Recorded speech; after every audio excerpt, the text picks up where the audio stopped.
Hello, my name's Mark Harrison. I'm a Centrepieces artist and I'm currently working on the project Hares. The project itself was inspired by Watership Down.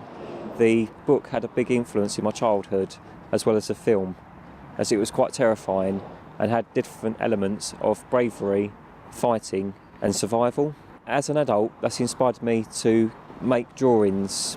The ideas of the drawings have evolved into sculptures. I've been using chicken wire for the sculptural pieces.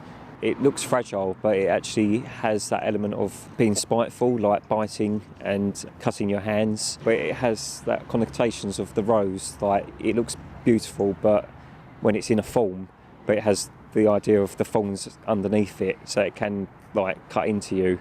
Like Watership Down, it has elements of beauty, but also is quite dangerous.